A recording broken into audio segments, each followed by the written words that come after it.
있는 말씀을 함께 읽도록 하겠습니다.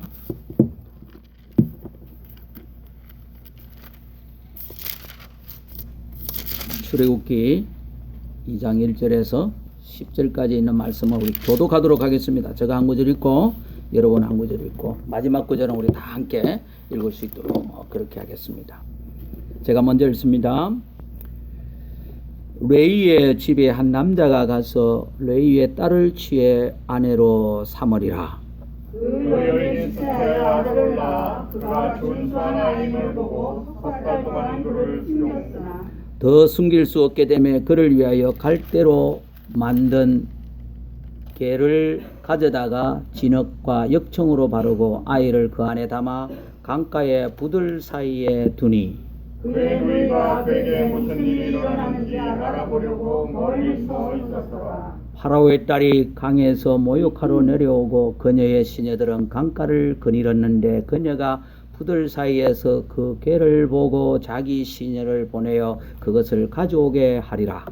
그녀가 그 개를 열고 아이를 보니 보라 아이가 울더라. 그녀가 그를 불쌍히 여겨 이르되 이것은 히브리 사람들의 아이들 중에 하나로다 하니 그때 그의 누이가 파라오의 딸에게 이르되 내가 가서 히브리 여인 중에서 유모를 당신에게 불러와 그녀가 당신을 위해 이 아이에게 젖을 주게 하리까 하매 파라오의 딸이 그녀에게 이르되 가라 하거늘 그 소녀가 가서 그 아이의 어머니를 불러오리라. 파라오의 딸이 그녀에게 이르되 이 아이를 데려다가 나를 위하여 젖을 먹이라 내가 내 삭슬 주리라 하니 그 여인이 아이를 데려다가 젖을 먹이리라.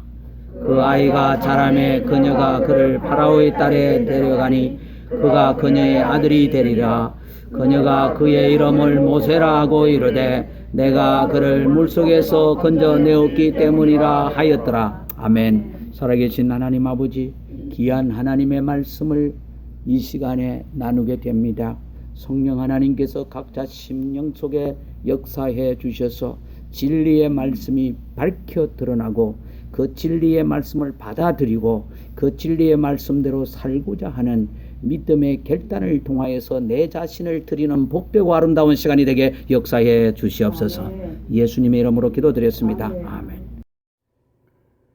오늘 아침부터 출애굽기 말씀을 강의할 수 있도록 하겠습니다.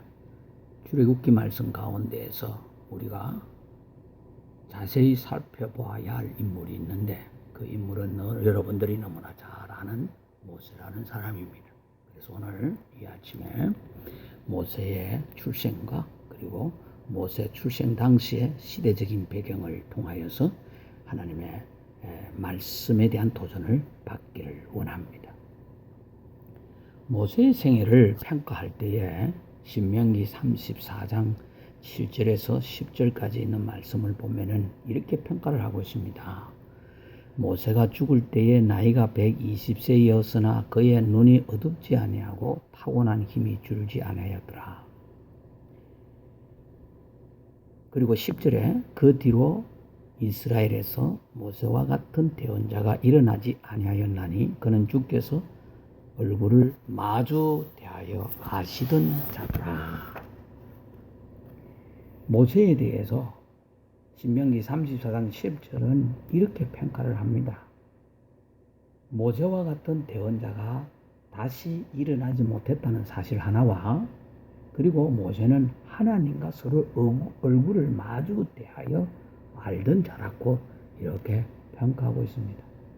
와, 세상에 이렇게 놀라운 선언이 어디 있습니까? 얼마나 모세가 위대하게 서임 받았는가를 우리가 알 수 있는 부분입니다. 출애굽기 33장 11절에서 주께서는 마치 사람이 자기 친구와 대화하듯 모세와 얼굴을 대하여 말씀하셨다 이렇게 기록하고 있습니다. 하나님과 모세가 마치 친구와 같이 이야기하듯이 대화를 나누고 있었던 이 모습, 정말 참 부럽네요. 대단합니다. 하지만 모세나 80이 되도록 열등감에서 시달려온 사람이라는 것은 알고 계십니까? 모세의 삶을 자세히 살펴보면은 모세는 계속되는 결정적인 실수를 한 사람입니다. 그리고 이 약점들을 가지고 있는 모세를 보게 되고요. 자신감을 가지고 있어야 할 이 모세가 점점 자신감을 잃어가고 있는 모세의 삶을 보게 됩니다. 그런 삶을 하나님께서 끄집어내어서 이스라엘에서 모세와 같은 대언자가 일어나지 아니하고 모세는 하나님께서 얼굴을 마주 대하여 알던 자다. 이렇게 위대하게 쓰임받은 모세의 삶을 평가하고 있습니다. 결국 무슨 말씀이에요? 모세가 위대한 것은 모세가 실수를 가졌음에서도 실패한 삶이 있었음에서도 약점들을 가지고 있는 인생이었음에도 하나님께서 포기하지 아니하고 그를 들어서 사용하셨기 때문에 이렇게 위대한 모세가 될 수 있었다는 것 아닙니까? 하나님께서 모세를 이렇게 들어서 사용하셨다면 예수 그리스도를 믿고 있는 당신의 자녀들을 모세를 썼었듯이 우리를 쓰실 줄 믿습니다. 그래서 모세의 생애를 통하여서 우리가 새로운 도전을 받고자 합니다. 어떤 성경학자는 모세의 삶처럼 역설적인 삶이 어디 있을까라고 이렇게 평가를 합니다. 사실 그렇습니다. 히브리 종의 아들로 태어나서 이집트의 왕의 아들이 된 사람이 모세지 않습니까? 모세는 건동 지방에서 텐트 속에서 태어나가지고 당대의 이집트의 그 위대한 궁중에서 자랐습니다. 모세는 아주 가난하게 출생하여서 부유하게 자랐습니다. 모세는 이집트의 지도자로 자라나 이스라엘의 목자가 되었습니다. 모세는 도시에서 자라서 광야에서 대부분의 생애를 보냈던 사람입니다. 참 아이러니컬하게도 역설적이지 않습니까? 그리고 모세는 말을 더듬었습니다. 그런데 출애굽기 33장 11절에 뭐라고 이야기하고 있다고요? 주께서는 마치 사람이 자기 친구와 이야기하듯 모세와 얼굴을 대하여 말씀하시니라. 하나님과 교제함에 있어서 상대가 없을 정도로 능한 그런 하나님과의 교제를 했다라고 기록하고 있습니다. 우리가요, 세상을 향하여서는 좀 부족해도 괜찮아요. 그러나 하나님과의 이 교제에서 모세와 같은 이런 능력 있는 삶을 우리가 살아야 될 것입니다. 모세는 이집트의 바로의 신하였으나 하나님의 지도자로서 쓰임받았던 사람입니다. 모세가 시내산에서 받았던 것이 있습니다. 무엇이죠? 십계명이죠. 즉 모세는 율법의 수여자이면서 하나님의 은혜의 선구자적인 역할을 살았던 사람이 모세입니다. 이 역설적인 사람 모세는 그의 모든 연약함과 부족함과 실수에도 불구하고 하나님께 긴 쓰임 받았습니다. 오늘날 우리도 마찬가지로 하나님으로부터 이렇게 귀하게 쓰임 받을 줄 믿습니다. 사랑하시는 여러분, 많은 사람들 가운데 우리를 먼저 예수 믿게 하셨습니다. 분명히 우리를 먼저 예수 믿게 하신 이유가 있습니다. 예수님께서 우리를 먼저 구원하여 주시고 하나님 자녀가 되게끔 우리에게 복음의 진리를 밝혀 드러내 보여주셔서 우리가 예수 그리스도를 나의 구세주여 주님으로 고백하면서 살아가는 이 삶을 통하여서 이 땅에서 우리가 동화되지 아니하고 모세가 위대하게 쓰임 받았던 것과 마찬가지로 우리를 위대하게 서고자 먼저 예수 그리스도 안에서 예수를 믿게 했다고 믿습니다. 자, 그렇다면 이제 모세의 출생과 그 시대적인 배경을 우리가 한번 좀 살펴보겠습니다. 출애굽기 1장 1절에서 6절까지 있는 말씀을 제가 읽겠습니다. 이제 야곱과 함께 각각 자기 집안 사람들을 데리고 이집트로 들어간 이스라엘의 자손들의 이름은 이러하리라. 루벤과 시몬과 레이와 유다와 이사갈과 스불론과 베냐민과 단과 납달리와 gad과 아셀이라. 이미 요셉이 이집트에 있었으므로 야곱의 허리에서 나온 모든 혼이 이런 혼이더라. 요셉과 그의 모든 형제와 그 온 세대가 죽었더라. 요셉이 110세에 죽었습니다. 그것이 창세기 50장 마지막 구절에 기록이 되어 있습니다. 그래서 출애굽기 1장 1절에서 6절까지는 창세기의 그 끝부분에 관하여서 정리를 해주고 있습니다. 자, 그러면은 6절과 7절 사이에 세월이 몇백 년이 흘렀습니다. 정확하게 우리가 보게 되면은 약 한 400년 정도 세월이 흘렀습니다. 그 400년의 세월이 흐르면서 이 이스라엘 백성들이 이집트에서 겪게 되는 이제 그 시작을 지금 여기서 말씀을 하고 있는 겁니다. 그것이 7절에서 이스라엘 자손이 다산하고 풍성하게 불어나 번성하며 심히 강하게 되어 그 땅이 그들로 가득하게 되었더라. 이제 요셉을 알지 못하는 새 왕이 일어나 이집트를 다스리더라. 그가 자기 백성에게 이르되 보라 이스라엘 자손의 백성이 우리보다 더 많고 강하도다. 자, 우리가 그들을 지혜롭게 다루자. 그들이 번성하고 또 전쟁이 일어날 때에 그들이 우리 원수들과 연합하여 우리와 싸우며 이 땅에서 일어나갈까 염려하노라 하였노라.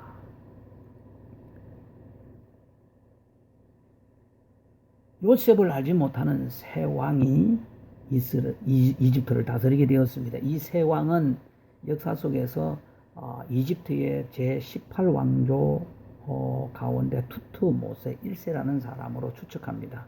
이 투트모세 1세가 이집트를 통치할 때에 강력한 세력을 구축했던 이집트 왕 가운데 한 사람입니다. 영토를 크게 확장시킨 사람으로서 이스라엘 민족의 번성을 막기 위하여서 아주 포악한 정책을 사용한 이집트 왕입니다. 그 포악한 이스라엘 백성들에게 첫째 포악한 그 정책이 뭐였습니까?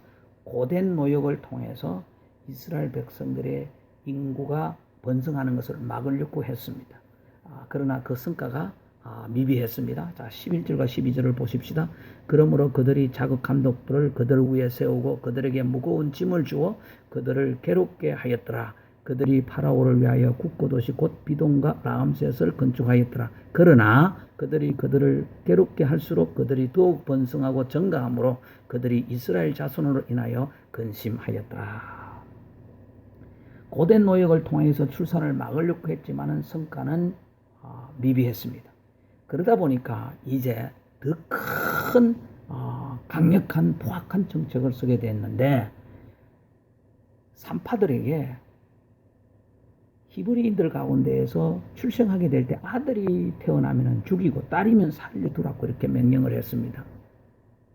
15절과 16절 보십시오. 이집트 왕이 히브리 산파들에게 말하였는데 그들 중 하나의 이름은 시브라요 다른 하나의 이름은 부하더라.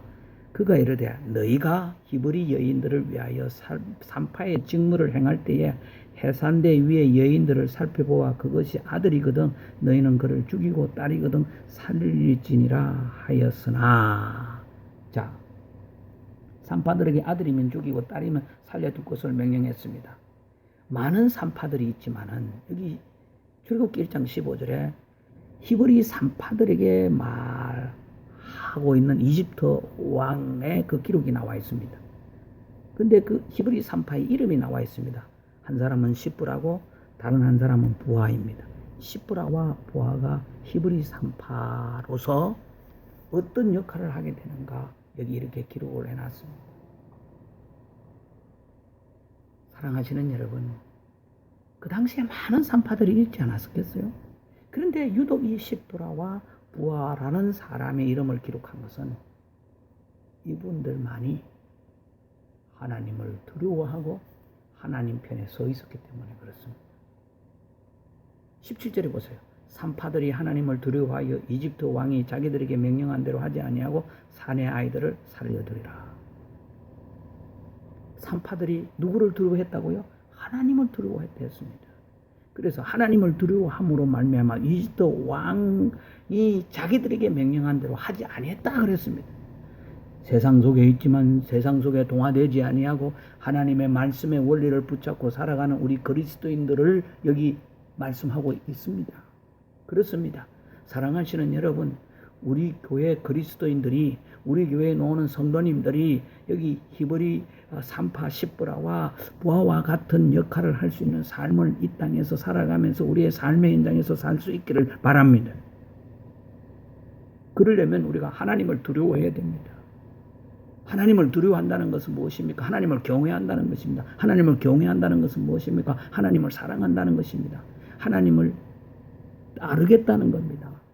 하나님을 따르는 것은 하나님의 말씀의 원리 속에서 살아가겠다는 것입니다. 하나님의 말씀에 순종하고 복종하겠다는 것입니다. 하나님을 두려워하는 자의 삶 속에서 나타나는 특징은 무엇인가? 하나님의 말씀에 순종하면서 살아간다는 것입니다. 하나님의 말씀에 순종하면서 살아가는 삶은 이 세상의 원리 속에서 동화되어면서 살아가는 삶이 아닙니다. 세상의 원리 속에서 세상과 발맞추어서 살아가는 사람이 아니고 세상 속에 있지만 세상을 거슬려 올라가면서 세상에 영향을 끼치면서 살아간다는 사람입니다. 그 많은 산파들 가운데에서 특별히 이 시프라는 산파, 부하라는 이 히브리 산파, 이들은 하나님을 두려워함으로 말미암아 태어나는 사내 아이를 다 살려 죽었습니다.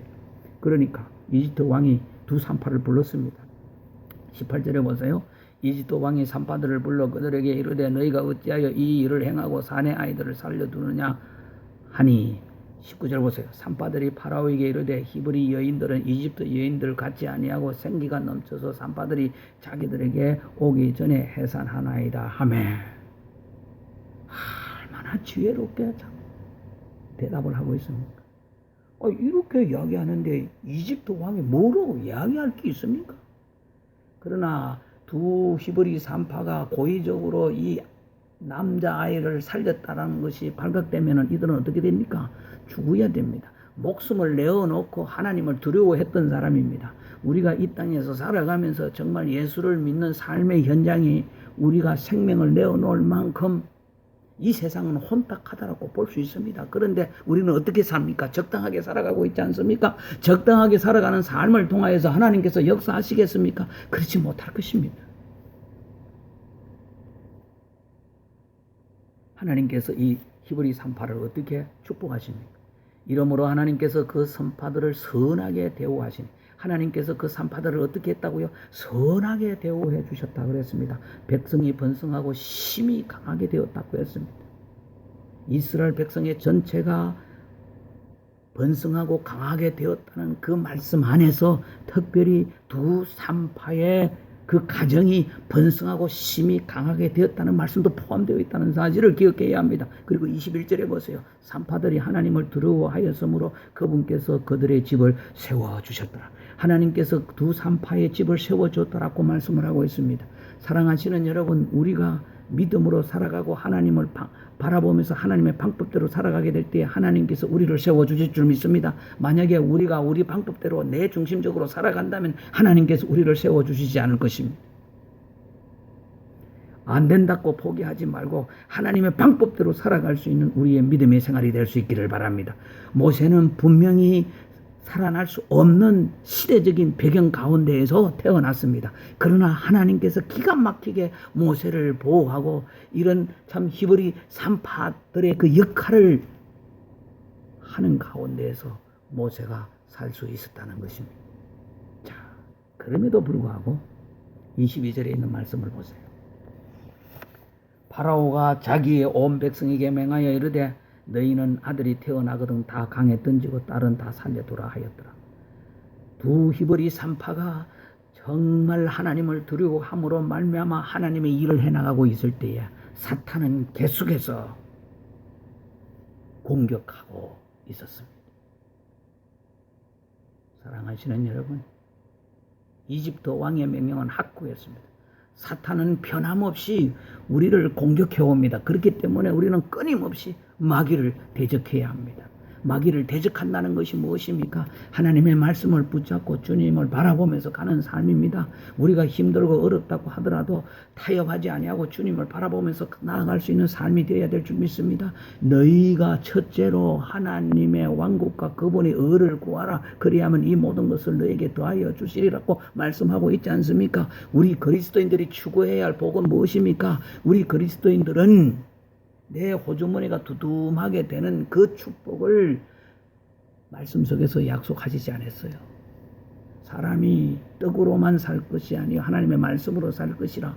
맞습니다. 우리에게 떡이 있어야 된다는 것 하나님께서 알고 계십니다. 주님께서 다 알고 계십니다. 그러나 그 자체가 목적이 되어가는 삶은 올바르지 못하라고 말씀하고 있습니다. 예수님께서 산상수훈의 그 말씀을 통하여서 우리에게 말씀하시는 것이 무엇입니까? 물론 그 말씀은 유대인들을 향하여서 말씀하고 있습니다. 그러나 그 유대인들에게 말씀하고 있는 말씀이 유대인들에게만 해당이 되는 것입니까? 구원받은 모든 하나님의 백성들이 이 땅에서 살아가게 될 때에, 이 세상에서 살아가게 될 때에 어떤 기준의 삶을 살고 살아가야 될 것인가, 어떤 규범 속에서 있어야 될 것인가 말씀하고 있는 부분 아닙니까? 그렇기 때문에 심령이 가난한 자는 뭐가 있다? 복이 있다 그랬습니다. 심령이 가난한 자는 내 호주머니가 두둠하게 된다라고 말씀을 하지 않았습니다. 애통하는 자는 복이 있다 했습니다. 애통하는 자는 뭐가 있어? 내 호주머니가 두둠하게 된다라고 말씀하지 않았습니다. 애통하는 자는 복이 있나니? 세상이 말씀하는 복과 하나님이 말씀하시는 복이 다르다는 사실입니다. 그렇기 때문에 우리가 이 세상에서 살고 있으면서 하나님이 원하시는 것이 무엇인가 하나님 중심적으로 우리가 생각하고 살아가게 될 때에 하나님께서 우리를 세워주실 줄 믿습니다. 그 암흑의 시대에 히브리 2:38을 하나님께서 세우시고 복을 주셨듯이 우리 그리스도인들이 이 세상에서 동화되지 아니하고 하나님의 뜻을 바라보면서 하나님의 말씀에 순종하고 복종하면서 살아가게 될 때에 하나님께서 우리를 세워주실 줄 믿습니다. 자, 히브리인들에게는 역사적인 암흑의 시대입니다. 남자가 태어나면 반드시 죽여야 하는 남아 학살의 살벌한 시대에 어느 날 하나님을 경외하는 제사장 가문에 속한 한 남자와 한 여자가 결혼을 했습니다. 그리고 아이를 가졌습니다. 아이를 놓고 보니 아들이었습니다. 하지만 그 아들을 죽일 수 없었습니다. 석 달 동안 숨겨 키웠습니다. 이 아이가 바로 모세입니다. 자, 출애굽기 2장 1절에서 2절까지 있는 말씀을 우리가 읽어보십시다. 레위의 집에 한 남자가 가서 레위의 딸을 취해 아내로 삼으리라. 그 여인이 수태하여 아들을 낳아 그가 준수한 아이임을 보고 석 달 동안 그를 숨겼으나. 그런데 이 사건을요 히브리서에서 기록을 해놓고 있습니다. 히브리서 11장 23절에 이렇게 기록을 하고 있어요. 히브리서 11장 23절입니다. 믿음으로 모세의 부모는 그가 태어났을 때에 석 달 동안 그를 숨겼으니 그가 특이한 아이인 것을 그들이 보고 왕의 명령을 두려워하지 아니하였느니라. 많은 믿음의 사람들을 소개하고 있는 히브리서 11장에서 모세의 믿음이 먼저 소개되는 것이 아니고 모세의 부모님이 먼저 소개되어 있습니다. 모세의 부모님은 이 한 구절의 말씀을 통하여서 우리에게 많은 영적인 교훈을 주고 있습니다. 어떤 영적인 교훈일까요? 첫째, 모세의 부모는 믿음의 사람이었다는 것입니다. 모세의 출생 때 이미 제가 강조한 대로 여러분들이 말씀을 읽은 대로 시대적인 상황은 모든 히브리인들의 남자가 출생하면 죽이게 되어 있습니다. 그렇지 않으면은 자기 그 가문에 하를 당하게 되어 있어요. 그렇지만은 모세 부모들은 어떻게 했나요?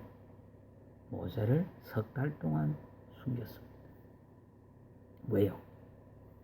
그가 특이한 아이인 것을 그들이 보고 왕의 명령을 두려워하지 아니하였다 했습니다.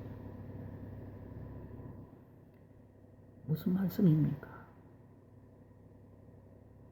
그들은 그냥 모세를 석 달 동안 숨겼다는 것이 아니고 모세를 통하여서 하나님께서 분명하게 하나님의 일을 하실 것이다라는 믿음이 있었다는 것입니다. 그 믿음이 무엇일까요? 창세기 15장 13절에 있는 말씀입니다. 창세기 15장 13절에 있는 말씀을 보게 되면요,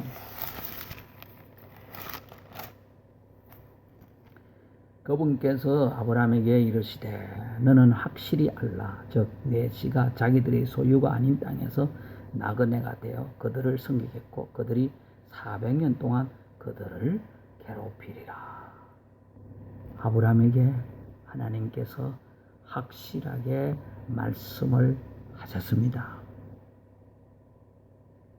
네 씨가 자기들의 소유가 아닌 땅에서, 자기들의 소유가 아닌 땅 어디입니까? 이집트겠죠. 나그네가 되어 그들을 섬기겠고 이집트 사람을 섬기겠고 그들이 이집트 사람들이 400년 동안 그들을 이집트 사람들을 괴롭히리라. 출애굽기 2장 1절에 뭐라고 말씀하고 있습니까? 레위의 집에 한 남자가 가서 레위의 딸을 취해 아내로 삼으리라고 말씀을 하고 있습니다. 레위는 제사장 가문들입니다. 레위 족속은 제사장 가문들입니다. 제사장 가문이라면은 하나님의 말씀을 너무나 잘 알고 있는 사람들입니다.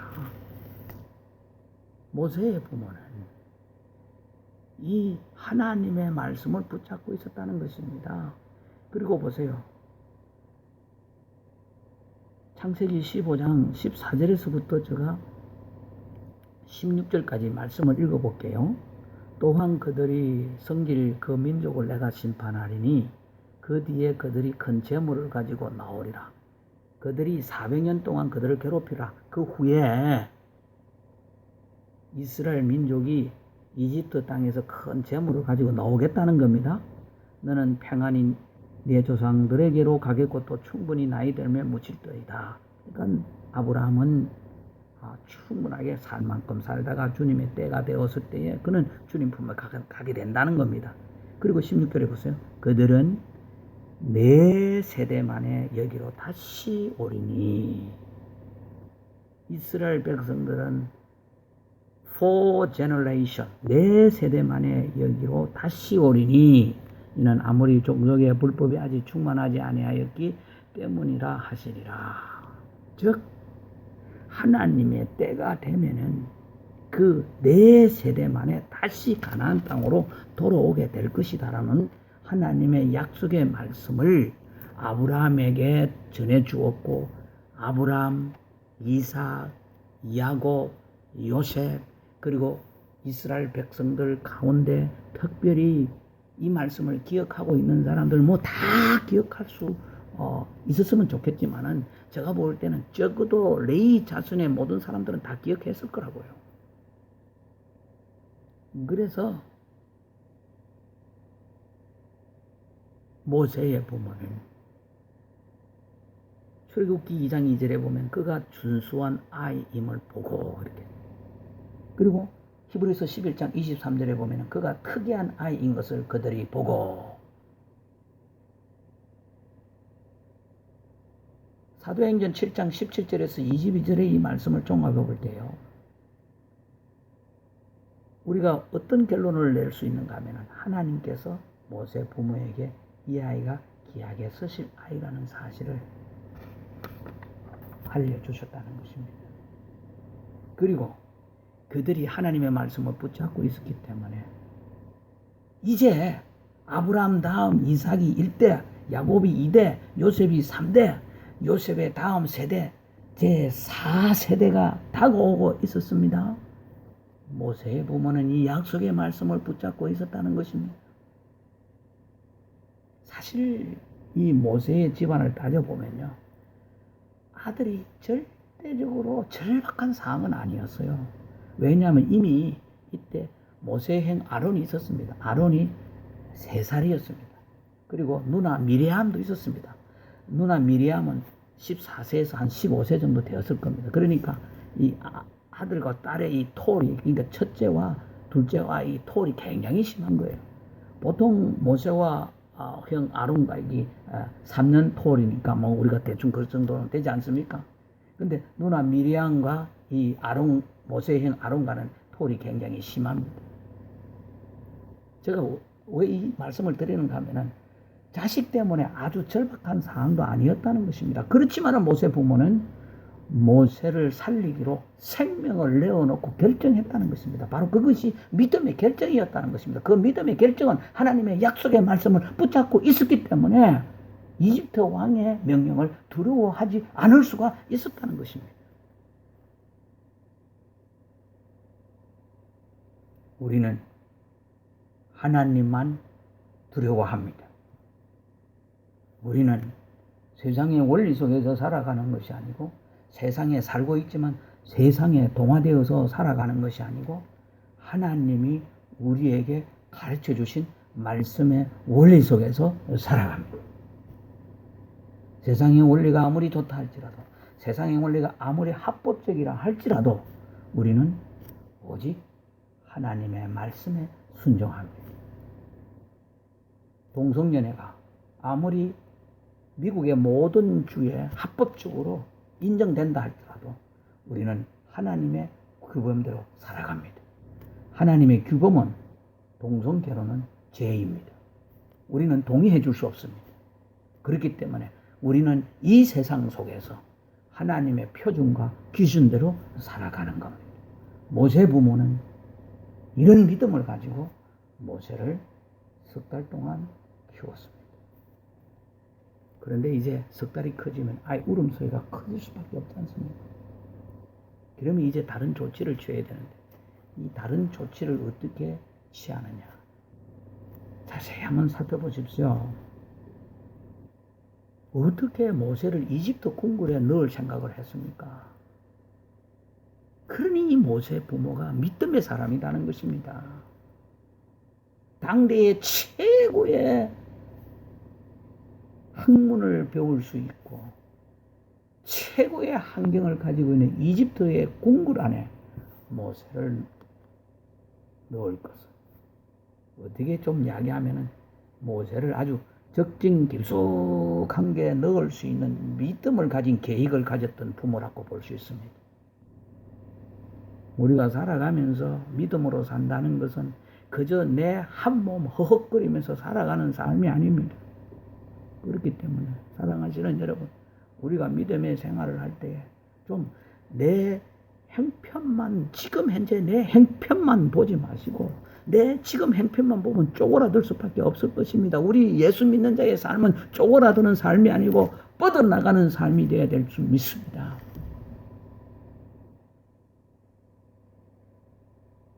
모세의 부모는 생명을 내어놓고 하나님의 약속의 말씀을 붙잡고 아이를 살리기로 작정했습니다. 그리고 아이를 석 달 동안 숨겨서 키웠습니다. 그리고 그 다음에 그들은 기도하면서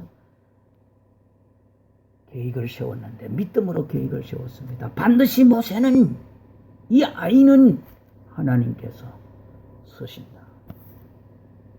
그래서 모세의 부모가 모세를 이집트 궁궐에 넣기로 작정하고 그들이 할 수 있는 최선을 다하는 것을 살펴보게 됩니다. 다음 주에 어떻게 그 최선을 부모들이 하게 되는지 살펴보면서 말씀을 나누고자 하는데요. 자, 이제 말씀을 정리하겠습니다. 다윗은 시편 27편 1절에서 3절까지 이렇게 표현하고 있습니다.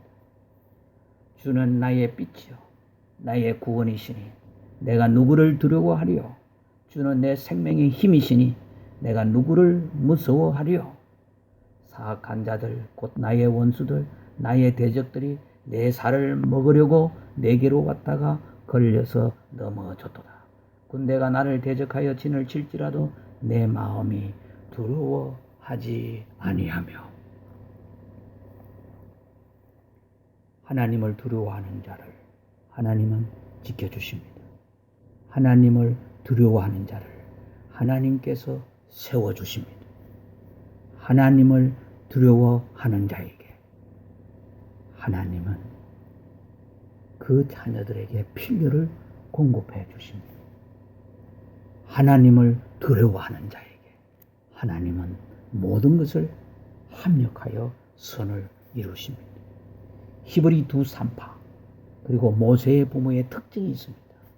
하나님을 두려워하고 약속의 말씀을 붙잡았기 때문에 이집트의 왕의 명령을 듣지 않았다 그랬습니다. 두려워하지 않았다 했습니다. 우리는 오직 하나님만을 두려워하면서 하나님의 말씀만을 붙잡고 나아가는 현재 나의 믿음의 생활이 될 수 있기를 바랍니다. 다 함께 기도하겠습니다.